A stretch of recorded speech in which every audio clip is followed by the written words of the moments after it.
Some children they pocket their food. They refuse to eat. They gag. They vomit or spit food because they know they don't have the oral motor skills to properly manage the food.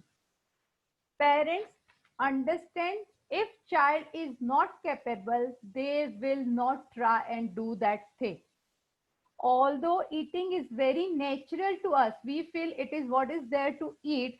It is automatic for us, most of us, but it is a very complicated, and when it comes to a special need child. Usually, a telltale sign of an oromotor feeding delay is the lack of tongue lateralization. When we eat, a jaw moves in a rotatory motion. Friends, when we eat, we know we have to move our jaw. We have to move adequately to break down the food. At the same time, tongue manipulates food from side to side. Have you ever observed how many complicated process is required when we chew our food? When tongue moves side to side, up and down, it assists in breaking down the food and ultimately forming the food particles into a ball in preparation and where you need to swallow that food. So how many things are required? If a child is behind in any of this function, what is mentioned in front of your screen, this is called they are lacking in oromotor skills, and then can actually eating can be troublesome. Many children know that they can't handle this, so due to the self-defense mechanism only, they try and avoid eating. Child may not be able to communicate because they can't decide, but they understand that it is difficult for them to eat. It is very important to identify the tongue lateralization. What we mean by tongue lateralization is moving your tongue side to side, keeping it in the pockets of your gums.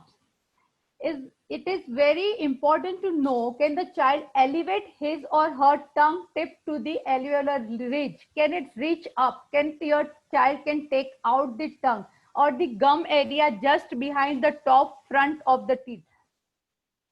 So all this movement, and how does the child chew? Most of the time we have seen that it is very difficult for them to chew. We have seen parents complaining child doesn't chew, it just swallows, they don't chew, they just gulp. And friends, then there is another problem when they don't eat their food properly, is a problem of a constipation. Does the jaw move straight up and down or side to side? Another factor which needs to be taken care. Is the child chewing the food enough? If you have seen, if you can take any food particle or a roti, you chew yourself with a good chewing, how much bite it needs to take and how child is just gulping it. So he or she should have enough tongue lateralization, tongue elevation, mature chewing pattern, the right kind of chewing pattern, and enough number of chews to adequately break down the food. So these are the things which is very important when we think that there could be a oromotor issues. In this slide, you can see the different type of tongue movements, and we eventually will be showing you few exercises on our Insta and Facebook page. Parent, if you think your child is lacking in oromotor skills, you need to make them do all such exercises where tongue movement and lateralization is very important, with lot of crunchy and hard carrot type of vegetables to improve their jaw strength. We can't discuss in much in detail, but we have discussed in our session of drooling few of the oromotor exercises. You can go back on YouTube and see that. Let me tell you now the other thing which is cause, which can be another culprit, is the sensory issues. We have discussed what are the hyposensitivity and hypersensitivity. The sensory spectrum is a vast and complex one, but we see many times sensory food aversion present. See, there is a sensory issue to be in the behavior, but there are sensory issues it can have, obviously, for food aversion. And you have already heard Ashi's father saying what kind of food Ashi was rejecting. So it could be due to two reasons, either a hyposensitivity or hypersensitivity. What does hyposensitivity mean? It has a little low oral awareness. You don't understand whether there is food in your mouth. There is not enough awareness, and sometimes they keep stuffing it. So because they don't understand, only they don't release. Or it could be they want to constantly feel the food. So that could be another reason. They don't want to gulp and they like that feel in the mouth and they just keep it over there. If child can't feel them, then in the mouth, you want to retrieve and keep it to their self. In some cases, child may also drool and they don't have a good understanding or lack of sensitivity to able to feel the saliva and pulling in order to know you need to swallow your food. So when it comes to hypersensitivity, couple of symptoms, it is possible that your child is not be eating food properly. Then it comes to hypersensitivity. In this case, there is too much of oral awareness. Parents and friends, believe me, when a child is uncomfortable because of the hypersensitivity, the child may gag. They vomit. We have parents, they say they constantly vomit. They go outside, some smell and comes, they constantly vomit their food. They spit their food out, turn away from the food, and they resist by crying and kicking, screaming of the food. We have seen children in our clinic, if you keep food in front of them, they just cry like anything. They have a different way of presenting that they are discomfort looking at the food. I highly recommend gum massage. The massage of the gum we show in our clinic to parents for both hypersensitivity or hypersensitivity. Massage can be with finger. You can put your finger inside. You have to go inside the child's mouth. It can be with a finger brush. It can be with a vibrator brush. And you need a very good hard massage. When you will be massaging, you can observe your child. They will love it. They love when you massage because that is what is their need. Let me give you brief about oral defensiveness. Individual with hyposensitivity has low oral tone. You must have heard that tone of the muscle is low. So there is very little awareness what is going inside their mouth. And this is called oral numbness. That causes significant speech delay also with the feeding delay. Lack of awareness can cause mouth stuffing and then they don't understand, as I discussed with you. On the other hand, individual with hypersensitivity has lot of oral stimulation. Even slightest touch might be uncomfortable and even painful, which can lead to texture and food aversion, picky eating, and other delays. So as I discussed, both forms of defensiveness and intervention is very similar to massage and lot of oromotor exercise. You need to get into the mouth and provide input in order to normalize sensation.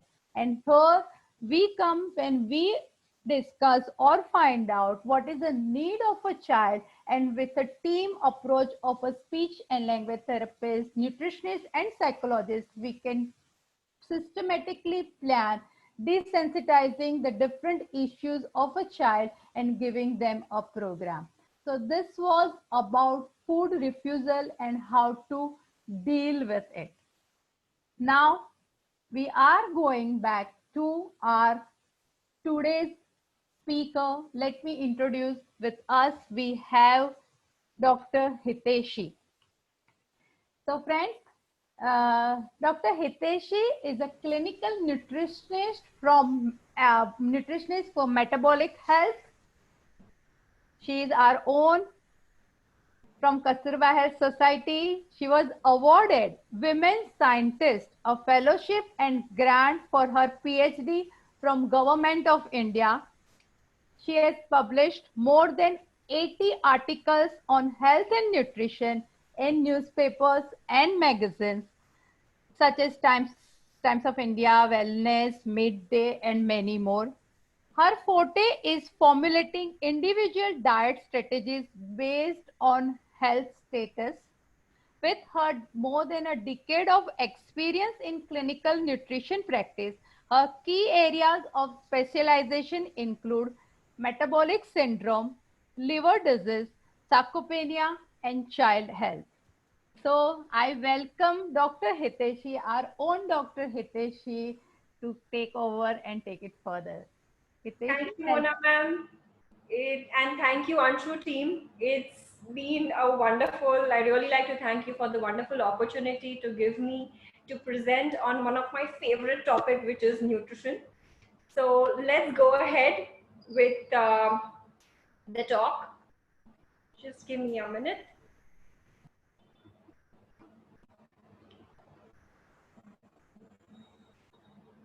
All right. So today we're going to talk healthy family, healthy child.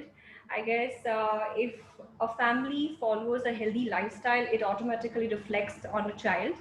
And what I've always seen that life is an opportunity. And it's an opportunity that we should live it to the fullest. When it comes to our well-being, body, mind, and soul, all three are essential for good health. And today I'm going to throw light on good physical health with nutrition. We always tend to invest our money wisely in good ways, but when it comes to investment in our health, we tend to neglect it. But if we do invest in our health wise, then we definitely are able to enjoy its benefits in future and make the most of it. If you see with time now, around 30 decades back, most of the diseases that were known were malnutrition and infections. But as time has passed, technology has developed, there is more transportation, there's lack of physical activity, we have started eating a lot of outside food. 60% of the diseases that we are facing are lifestyle diseases. The commonest lifestyle diseases that we know is one is a heart disease, type 2 diabetes, non-alcoholic fatty liver disease, polycystic ovarian syndrome, cancer, and osteoporosis. Also metabolic syndrome. Now, what is metabolic syndrome? Metabolic syndrome is when you have 3 of the 5 key features which I will tell you. One is if there is central obesity, if you have high triglycerides, if you have low HDL, high blood pressure, and you have high sugar or high insulin levels. If you have any 3 of the 5, then you're going to have metabolic syndrome. And if you have metabolic syndrome, then you increase your risk of getting heart disease, type 2 diabetes, and also non-alcoholic fatty liver disease, and all of the remaining lifestyle diseases. So what is that we are going wrong on? So let me tell you that there are certain genes which we carry, which are, family history. These things we can't change, but we definitely can prevent and delay an onset of a disease. So what are the 2 things that we can control? One is that if you see over time, we have become homo junkians. We become like a couch potato. We are sitting for hours, in our office and not moving around. We, on a Sunday, we will sit on the sofa, watch shows or movies and just rest, because that's one day we have to rest. We don't utilize our body for any kind of physical activity much. And now because we have, auto rickshaws are there, or our buses are there, we have our own cars, we have lifts, again, that level of physical activity has gone down. Other thing is that our eating, our consumption of outside food has blown up. So we're eating a lot of foods which are high in fat, sugar, sweets, and with a lot of nutrition information which is there outside, we're also forming myths. So we will solve these today one by one. So let's begin. There are 5 things which I will going to cover. One is monitor your weight, understand what are your red flags, balance your diet, keeping variety as well as quality, and get active. We also have some questions and answers which I would like you all to attend, so we know how you are scoring in your understanding of nutrition, and also you can solve your queries with it. Let's begin with our first one. So monitor weight. So the first way to monitor your weight if you don't have a weighing scale is, I'm sure most of them will have a measuring tape. So you can just measure your waist circumference. These cutoffs which we have are for adults. So a man who is having a waist circumference more than 90 and a woman having a waist circumference more than 80 is at risk of a lifestyle disease. Once you know that your waist circumference, how it is scoring, the next thing that you will do is your BMI. I think I had also shared one activity. If you guys have done it, then it will help us in understanding how you're scoring in your BMI. A BMI will tell you whether you are underweight, overweight, obese. And as you can see over here on the screen, these are the cutoffs which we have. There are also cutoffs for children, and WHO has removed beautiful charts which you can refer to understand where even your kid is falling in which category. And so let me just briefly, quickly go through the cutoffs again. So if you're underweight, your BMI will be less than 18.5. If you're normal, you will have a BMI of 18.5 to 22.9. If you're overweight, you'll have a BMI of 23 to 24.9. If you're pre-obese, you will have a BMI of 25 to 29.9. Whereas you're obese, you will have a BMI of greater than 30. Even for children, you go with the percentiles. So if it's a 5th percentile, you're underweight, 5th to 85, it forms into overweight, 85 and above, get the pre-obese and the obese category. So now, the poll time. Be ready. So it's very simple. There is going to be a question which will come on your screen with these 4 categories. This is mainly for the adults, so that it will be understand how you're scoring in your BMI. You have to just click on your BMI, which you have calculated, and we will know how it has come. So can we do it, Mona ma'am? Can we do it? Can we run the poll? Yeah, so I think audience, you all can see. All right. Is everybody can see? You they have a poll. Yeah, I can see that. All right. So I'm going to give you 30-40 seconds, right? So quickly answer the poll.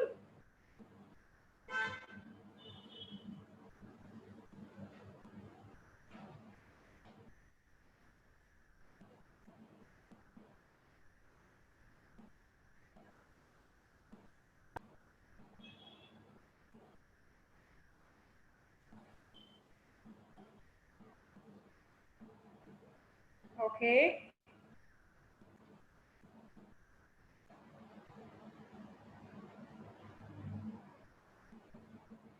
Great. Hiteshi, I will stop at exactly at 1 minute. Yes. Yes.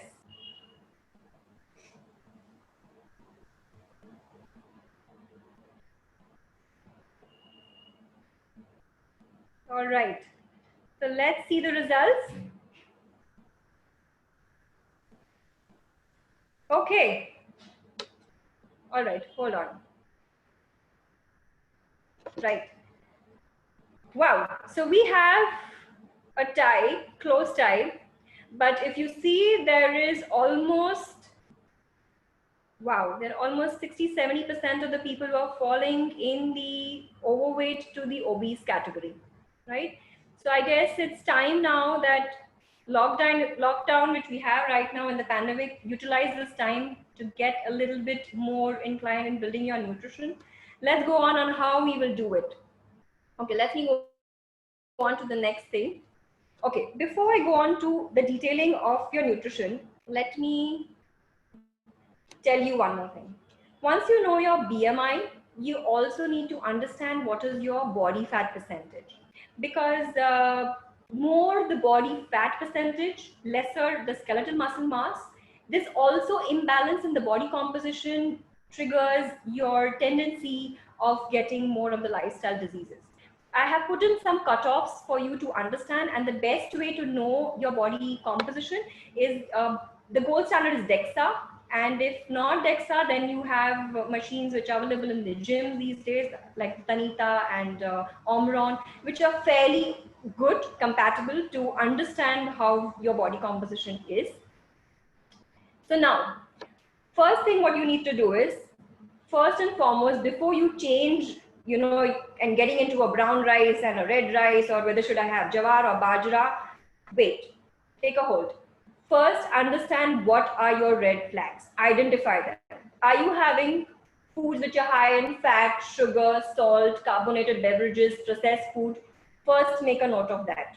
I'm going to show you one clip by one of a popular celebrity, and also how even our government of India is creating awareness for even people to understand that how these foods can create health issues. So let's have a look at this video.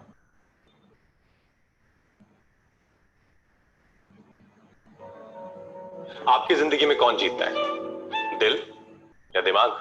जैसे दिमाग तो कहता है सुबह सुबह उठ के कसरत करो, पर दिल करता है थोड़ा और सो लो। या अभी दिमाग समझा रहा है घी तेल कम खाओ, तंदुरुस्त रहोगे, पर दिल ललचा रहा है, अंकल जी रोज पराठे दबाते हैं, कुछ नहीं हुआ। दिमाग डांटता है कुछ हो जाएगा तभी सुधरोगे क्या, इसलिए आधे लड्डू से काम चलाओ। पर दिल जिद करता है खाऊंगा तो पूरा ही। देखिए, जानते तो सभी हैं कि ज्यादा तेल, चीनी या नमक खाना नुकसानदायक होता है, पर कैसे? हमें तो लगता है कि ज्यादा से ज्यादा थोड़े मोटे हो जाएंगे बस चलेगा, हमें कौन सा फिल्म स्टार या ओलंपिक खिलाड़ी बनना है। पर अगर तेल, नमक या चीनी पे कंट्रोल नहीं किया ना, तो high blood pressure, heart attack, stroke, sugar की बीमारी, आंखों की खराबी, किडनी फेल, कुछ भी हो सकता है।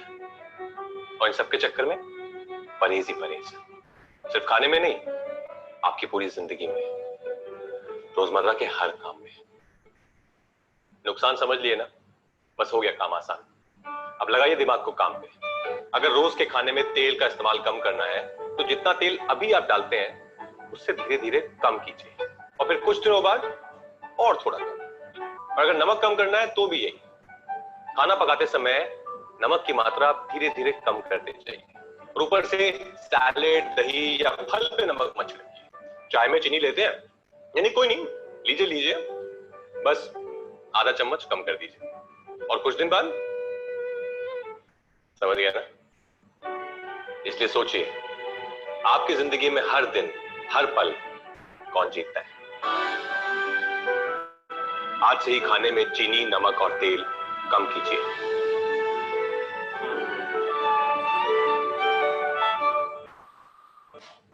So as it is beautifully shown even in the clip, it's very important that you understand first what you are eating incorrectly, right?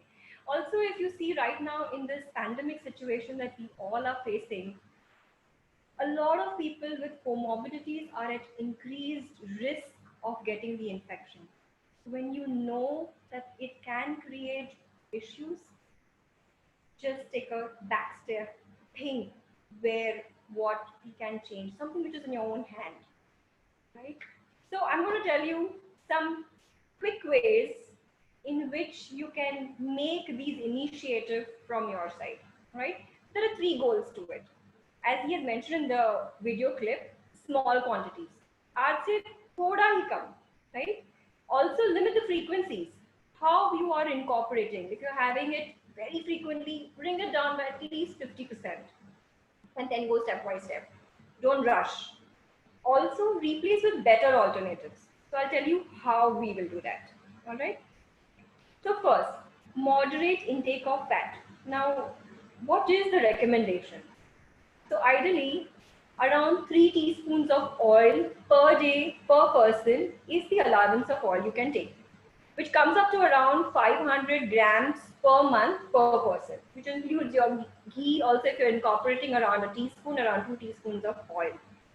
Also, you can modify your cooking method so that you ensure that you are having a moderate intake of oil, right? I'm going to show you one more clip of one of the cooking method which you can modify, and then we'll discuss the other cooking methods too. All right, so let's have a look at this video.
seen, and if you've noticed the difference between the two videos, right?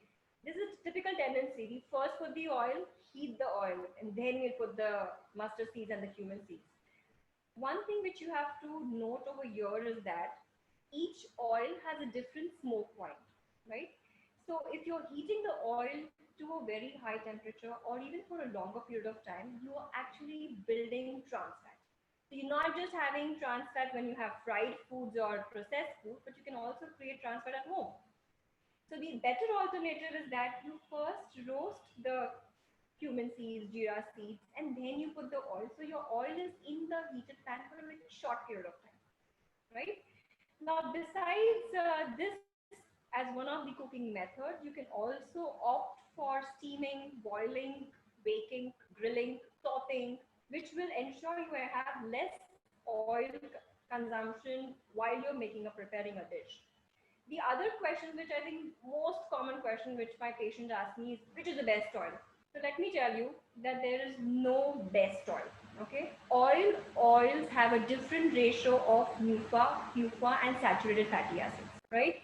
So it is important that you get the blend of all. Right? Also, when you mix oil, again you are altering the smoke point of the oil. So the best way to incorporate the best of each oil is that you change oil either every month or every 3 months. Other thing, you can shift. So how you shift? You shift from a high fat dairy to a low fat dairy. So you again decreasing the amount of fat that you're going in your diet. Also, you limit your intake of saturated fat. So people who have meat or mutton consumption shift to having fish, chicken, or maybe eggs, or maybe avoiding a little bit of the processed food. That's how you change it. Let's move on to the next. Coming to the sugar, withdrawal sugar. I think mending your taste is what helps. So it takes time to mend the taste. With sugar also, I will tell you one commonest issue which I have observed. If you're having a lot of high consumption of sugar and suddenly you withdraw, then you have headache, you feel weak, you feel that there's no energy.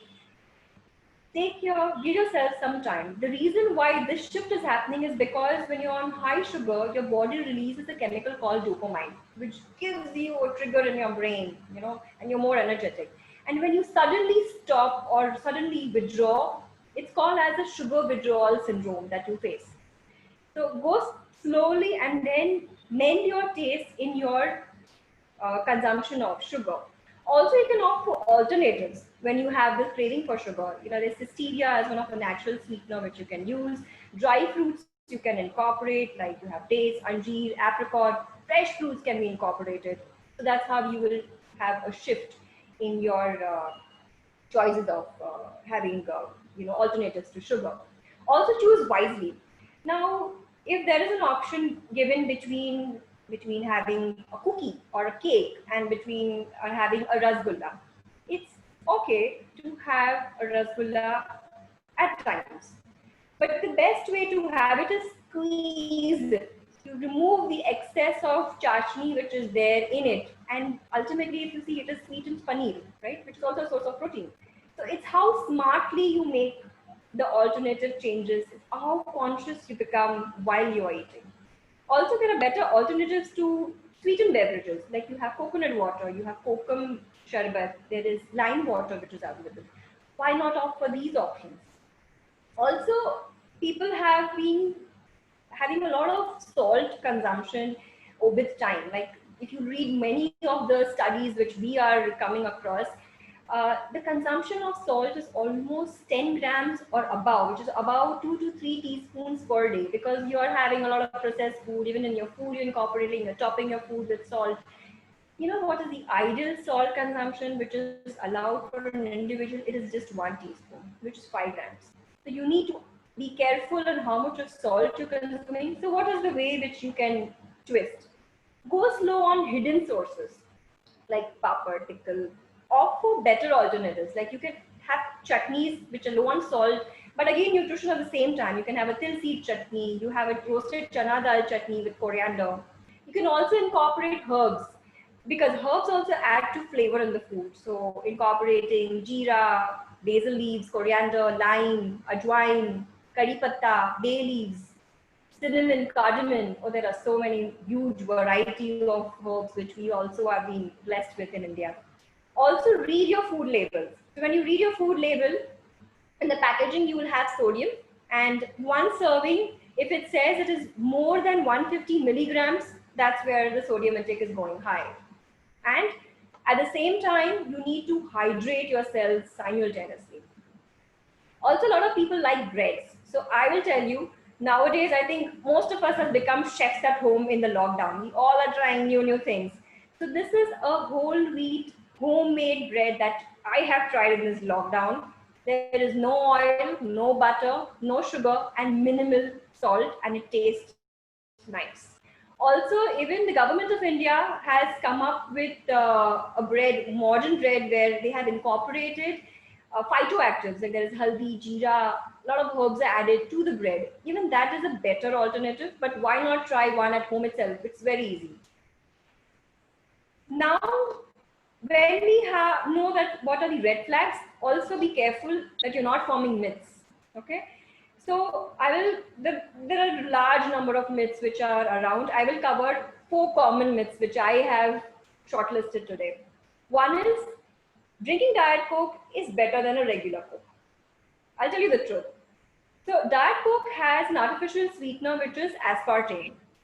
This aspartame triggers insulin, which in turn will send a signal to your brain that, okay, I want to store fat. So you land up gaining weight with excess consumption. Other reason, most of the food that we eat, it's a mixture of an alkaline and an acidic food. So we have a balanced, a pH at the end of the day. Whereas Diet Coke is an acidic beverage. So again, high consumption will increase the risk of getting kidney stones. Simultaneously, it is a high caffeine and potassium content, which again will increase your risk for getting cholesterol or a heart disease or a diabetes. So be careful on not forming myths. The second common myth, if a food is fat-free, then it is healthy. This is every time a notion. So what is going wrong? If you will have a fat-free food, you will not absorb your essential fat-soluble vitamins. That is vitamin A, D, E, K, and vitamin D is the most commonest deficiency that we are seeing these days. The third myth, pink salt is healthier than a regular iodized salt. So let me give you a truth. Salt is salt. If you look at the table over here, you will see there is a very minimal difference in the sodium milligrams wise in both the tables, in both the columns, right? Also, people think that if it is pink salt, you can add as much as you want, which is again wrong, because you are going to land up adding a lot of salt in your diet, and your salt allowance is only 1 teaspoon. Also, yes, okay, one is thinking, okay, but there are a lot of minerals in it. Okay, I agree that there are minerals in it, but if you see the difference, it's very minimal. And these minerals you will also attain from having fruits and vegetables. So do not form this as a myth, all right? One other myth, eating small frequent meals will boost my metabolism, all right? This is commonly seen in when you're trying to lose weight. Okay, let me break this myth. That is not the only thing that will help you lose weight. It is important that you have your 3 major meals, breakfast, lunch, and dinner, right? In between meals are optional, because if you're hungry, then you have a midmeal. Otherwise, you can opt out. For children, yes, it is necessary. For adults, they can opt it out. But at the same time, you need exercise to boost your metabolism. Don't miss out on that. Now, since we know this, we go on to the food pyramid.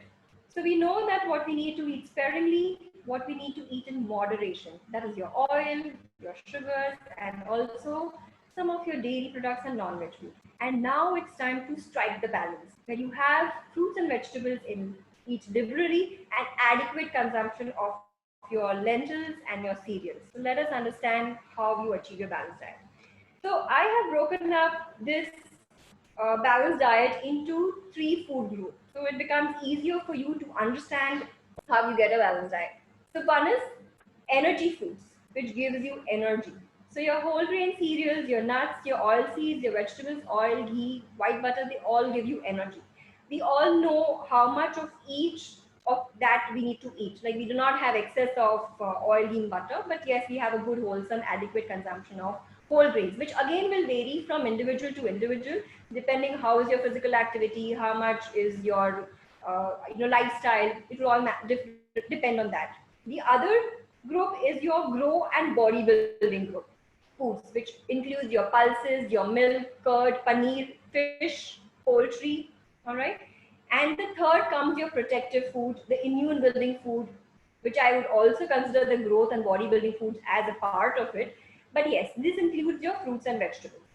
Now, how do you ensure this?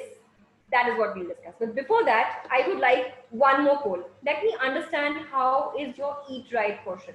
So Mona ma'am, can we have one more poll with everyone to understand how everyone is faring? Yes, yes, surely. Yeah. Yes, So yes, yes. this is poll number 2. Okay, we'll have to cancel this. We'll have to go poll 2.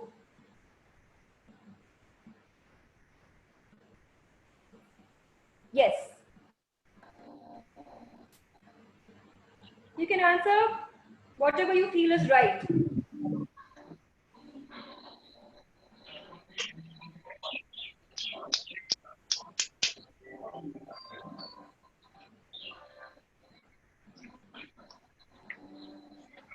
Just please fill only the number 1. Yeah, you have to answer number 1 first. Just click on the option which you think is correct and then keep going down to the questions. Are you able to see? Yeah. All right. 20 seconds to go. Please answer.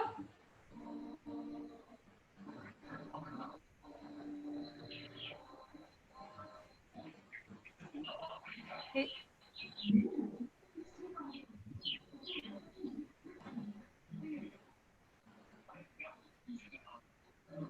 Okay, we have only 7 votes though. Okay, fine. So, all right, the correct answer, let me tell you the correct answer for each. Yes, fats and sugars are the correct answer that you should be taken in moderation if your goal is to lose weight. Let me see for the sodium.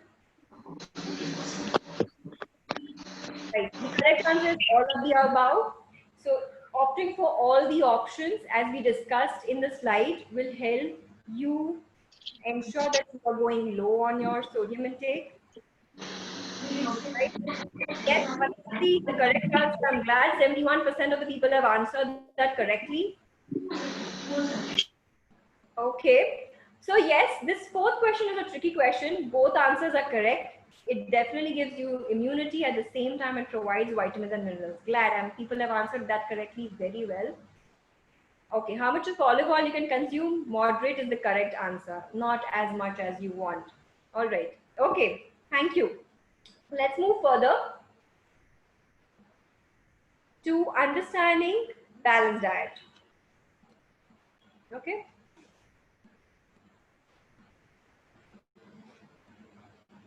Okay. So what you should do, I'll give you 2 tips. One is prepare a grocery list. So you have all the food groups in the list and you ensure that you have all the food groups available at your place. Second, menu planning. So use your fridge as a menu planner. So when you have something in front of you, it's easier to understand that whether you have included all the food groups in your day. And also it is a reminder, if you have not, then you will ensure that over the week you are having it. Typically in a day, you should ensure that you have all the food groups. But if not, ensure that in a week, at least going for at least 3 or 4 or more than 4 times in a week. Now, how do you ensure that your plate is balanced? So we have 3 major meals. You have breakfast, lunch, and dinner. The 3 major meals have your energy food, will have your protective food, and will have your grow and bodybuilding food.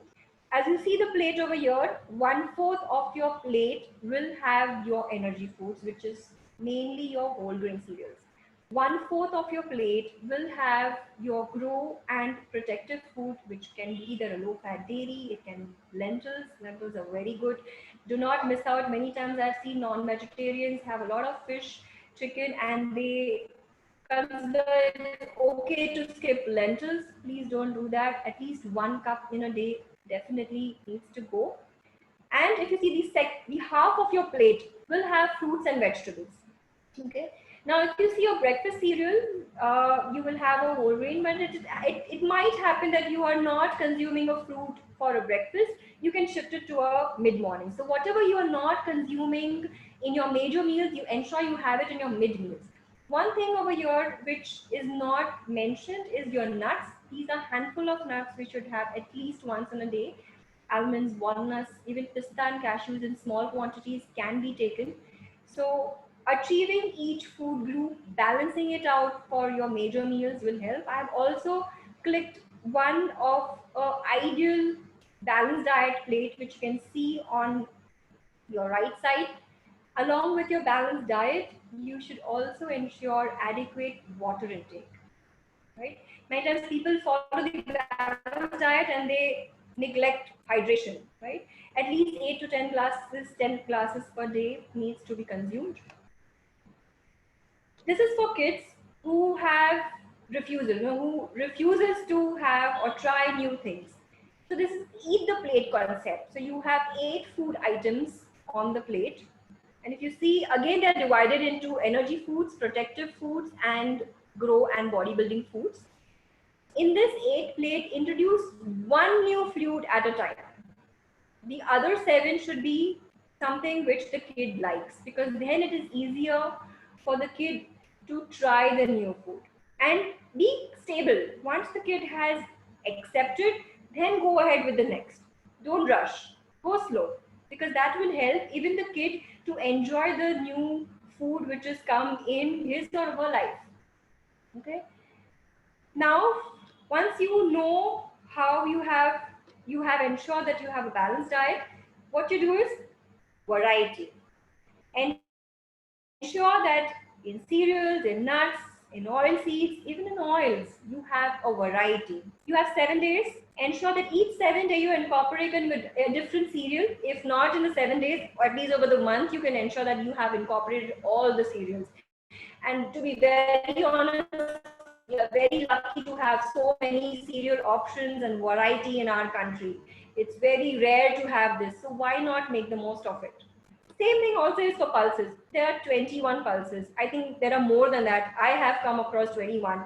But try that we have all the pulses incorporated. If you have 21 pulses, imagine over the month you will cover all of them, right? Dairy.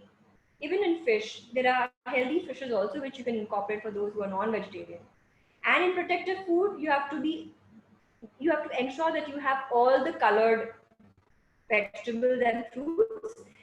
So there are 5 colors which we have. We have purple and blue, we have green, red, white, yellow, and orange. Once we have taken this variety, also ensure that you have included your spices in your diet when you're preparing the food, because that will ensure the wholesome food that you're preparing.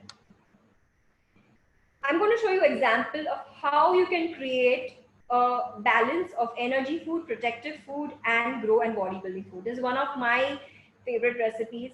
So let me share that with you. Have a look.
So try this recipe.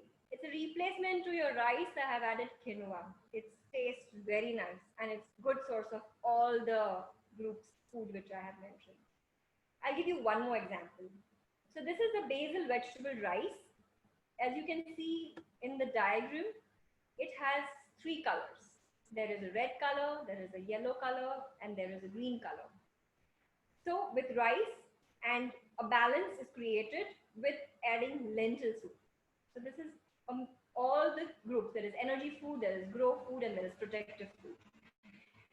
One more thing over here which I would like to add is, at times I have seen kids get distracted with too many colors when it is on their plate. No worries. Don't add too many colors. Stick to one vegetable. Even then you will ensure the balance over here. All right. So this is how you create one. I'm going to play one more quiz, so be active right now. So here's the last one. You have to find the missing item in two plates. Okay. So we're going to run one more poll and see whether you can find out what is the missing plate to which will strike the balance in the plate. Okay, fine. Okay, we need the poll number 3. This poll number 2. We'll have to change it. Just hold on. Is okay? Is okay? No, we need poll number 3. This is the second poll we did earlier. Okay. We need to find the missing plate. Okay, fine. Okay, Yeah. fine.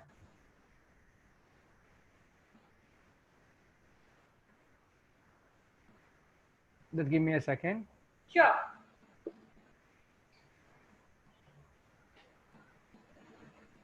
Okay, no, not yet. Find the missing item in the plate. Yeah. Yes. Okay.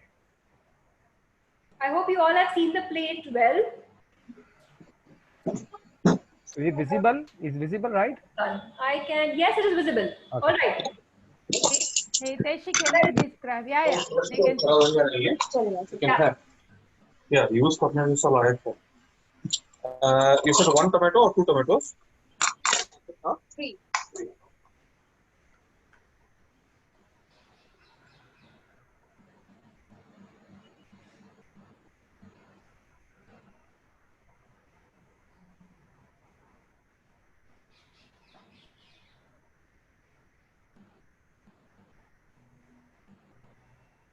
15 seconds to go.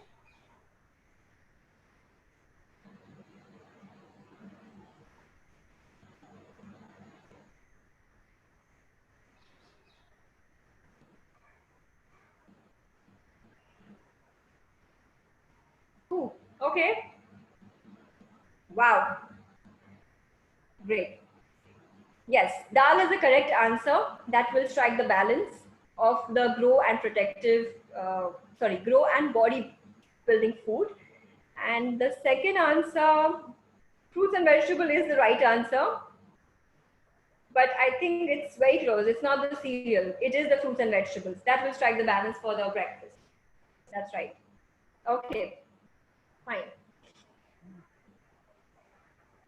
Okay. Right. We go ahead with our... Fine. So as you have ensured that you have monitored your weight, you have understood your red flags, you have balanced your diet, you have also ensured that you have, kept variety with quality, time to get active. So I think many of us know this, that we need to have 30 minutes of aerobic exercise at least 5 times in a week, and 60 minutes of strength training exercise at least 2 times in a week.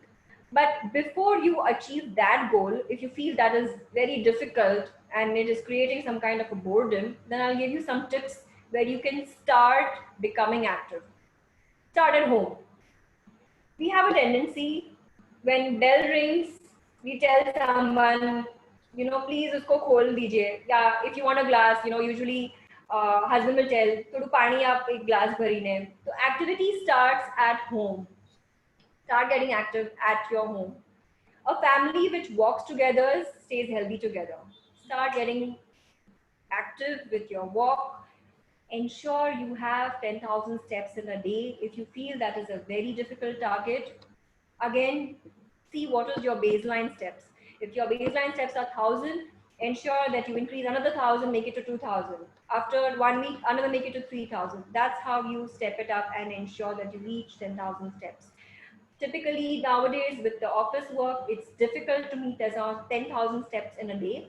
But if you are exercising, at the same time ensuring that every hour you have minimum of 5 minutes of movement, you will reach this target of 10,000 easily. So that's more than an office cubicle. That's what my next tip is for you.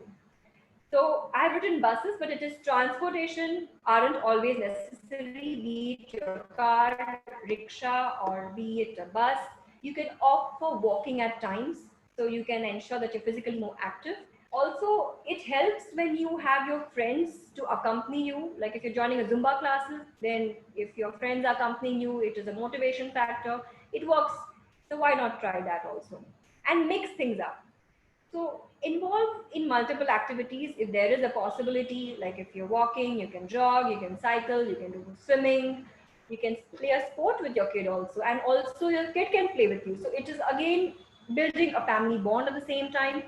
And once you have ensured that you have become active, that's where you are trying to go on to the next level, taking your fitness to the next level. And that is, you are ensuring that you are targeting more. If your strength is here, you're building more strength. If your cardio is here, you're building more cardiovascular strength. So that's how you're targeting your fitness to the very next level. That's how you will achieve it. Very simple. So we have 4 key principles.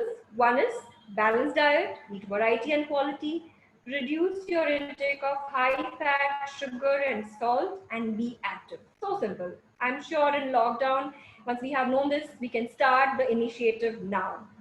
So I had shared one more part of a recipe with you. Let me complete that and celebrate it tonight. For those who have prepared a part of it, can complete it tonight.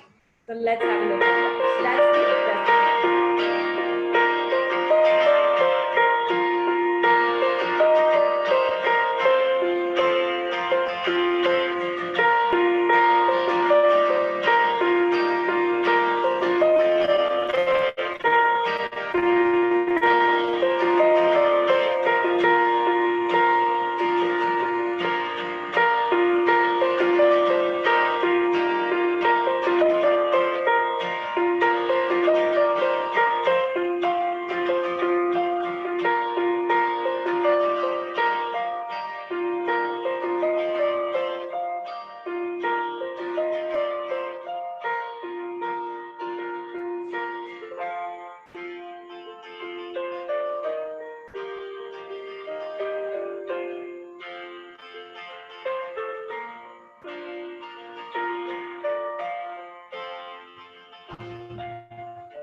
I hope you also have looked down at the health benefits which oats has. So this is one of the quick tips which I had given, and try it out. It tastes very nice. The other alternative over here is also you can bake it. So here I have roasted the oats. Instead of that, you can assemble all the ingredients together and you can bake it for 15 minutes at around 180 degrees Celsius and prepare granola bars at home easily. So simple principle, slow and steady changes improves and your body as well as good health. So make slow and steady changes which sustains for life, and that is the key to a good health. All right.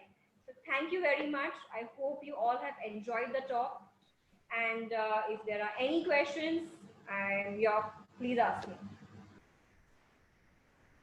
So Hiteshi, Yes. thank you so much. Komal, we have a few of the kids who have prepared this, and if they are here over here, we want to see how good they have prepared their recipe. Okay. And Yes, there are few kids.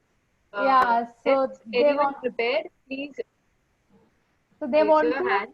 yeah, so they can prepare with in front of Hiteshi, and we can simultaneously take questions. Yes. You want to ask Komal few questions to Hiteshi? Yes, ma'am. There are few questions that we can take now. So one of the question is high BP patients can consume salt? If yes, then which brand? All Which right. type? Rock salt, pink salt? Okay. So, okay, this is also, people feel that if you have high BP, you have to restrict salt. Definitely, a part of salt restriction helps in bringing down your BP around 1 to 1.5 milligrams of Hg. But it's a myth. It's not necessary that it will bring down your BP. So as we say, the recommendation is 1 teaspoon of salt per day. Choosing between pink salt and a regular iodized salt, according to me, anything is fine. Even pink salt is fine, but keeping the amount is important in mind. So yes, that's the question. I hope I have answered it for you. Yes. The next question is, can we consume jaggery in tea, coffee instead of sugar? Yes, you can take jaggery, organic jaggery, you can include it, but always remember the amount should be minimal, because if you're saying sugar, I'm opting and you're increasing a lot of jaggery, again, that you have to be careful. So minimal amount of jaggery is fine. Again, a teaspoon to 2 teaspoons per day is all right. Someone is, Jill Gala is asking, can you throw some light on how can we deal with food allergies? How can we reduce sensitivities to allergies? So yes, so in food allergies, it depends. So what is the food allergy? We need to first identify that. For example, there are kids who are allergic to milk, right? In that case, soya is a better option because it also provides good amount of calcium to your kids. You can also try soya curd. It tastes very well, and so yes, depending on the allergy or intolerance. So one thing people need to understand is that there is allergy and there is intolerance. So you need to know whether if you have food allergy or you have a food intolerance. Like if people have gluten intolerance, they do not tolerate wheat, right? Then there are again options to wheat. There's bajra which you can take. So it's always, yes, there are options, and you can still ensure that you're maintaining a balance even if you have an allergy. And we have one more question. This is the last question that I'll take. Is it that we should not eat fruits and cereals together? I'm sorry, I didn't get the question. Can you repeat Is it true that we should not eat fruits and cereals together? Fruits and cereals together? No, it's not like that. You can eat them together, but I would add one tip over here. The best time to have a fruit is in the morning on empty stomach, because your fruit has fiber, vitamins, and minerals, and it absorbs the best when you're having it in the morning. But it is all right to have a combination. There is no issue with it. And can I take one more question? Which milk is good for health? Fresh milk or pasteurized milk? So any milk which is heated is fine. If fresh milk is there, you will definitely need to boil it once and consume it, because there will be certain toxins which will be there during the packaging. So to limit that, always a boiled is fine. Boiled fresh These milk. were the questions. Yeah. So these were the questions. So, Komal, for 1 minute for me, before you give official vote of thanks. Hiteshi, it was wonderful. You explained us how well you can have a good lifestyle and you can achieve your goal. So, we have formed, as I have mentioned, very small mantra for well-being. एक चम्मच कम 3 चम्मच चल, एक चम्मच कम 3 कदम चल. So I think एक चम्मच कम of oil, sugar, and what do you salt, and you keep walking for 3 kadam. एक चम्मच कम 3 kadam chal. So we have been always advertising this, and if we keep this thing in our mind, we can be like a really healthy person. I've seen a wonderful recipe she covered, and as you mentioned very clearly that sugar intake gives you very high. We strongly ask our parents not to give lot of sugar to our kids. Yes. Because the hyperactive kids with a more intake of sugar, and they crave for sugar because they are very hyper. So Yeah. sugar intake should be really reduced, and it can be given in a different natural form. That's So right. that is also another very important thing. and as you mentioned, and one after another you have to give one food substance, give different colors. And the most important thing, parents, you must be feeling why we are throughout, we have been talking about different topics which helps parents for their children. So the key point for today's talk is the parents are the one who indulge the healthy lifestyle to your kids. So healthy family will always give a healthy child, and this is how we wanted to educate our parents for themselves having a healthy lifestyle and incorporating good food habits. So eventually your children will also have a good food habit. So I think that's wonderful. Thank you. And Komal, there is one question. What are the foods that can be avoided for hypothyroid? Is there anything you want to address, Hiteshi? So typically it is being said that you avoid the cruciferous vegetables, but honestly, there has been not much data to support it. So hypothyroid person doesn't, even if they are having cruciferous vegetables, you can limit the frequency to once in 15 days. The cruciferous vegetables include your cabbage, cauliflower, even sometimes almonds, walnuts. But at the same time, you don't need to remove it completely when you are on a medicine. What a hypothyroid patient also needs to be careful is that your calcium, your vitamin D are very important because they always low on it. So that's where you need to, instead of restricting, be careful on what you need to add up. So that's the thing. Hitesh, I wanted to ask, do you suggest specially anything during this COVID time for to build their immunity? So I'm sure most of you all have, read through a lot of immune ways, where people say you have to have zinc, you have to have vitamin C, you have to ensure vitamin A, which will ensure building immunity. But one thing is very clear: if you will have a balanced diet, because protein also builds immunity, right? So if you will have a balanced diet, you will have a good immunity. You have to ensure three things: your energy foods, your grow foods, and your protective foods. All three together will strike and give you a good immunity. Hiteshi, I need a 1 minute, half a minute to give you little small suggestion of your 10,000 steps, if you allow me. Yeah, sure. Okay, so what I'm suggesting, when everybody is now, most of the people are staying home, so we are talking on a mobile. The moment the call comes, start walking at home. Yes. And you will be surprised that 10,000 steps will come in a jiffy in end of the day. Yes. So I suggest that. Yes, it's a good suggestion. It works. Yes. Even while you're studying, you can do that. When kids are studying, they can revise while they are walking. That also can be a good. Yep.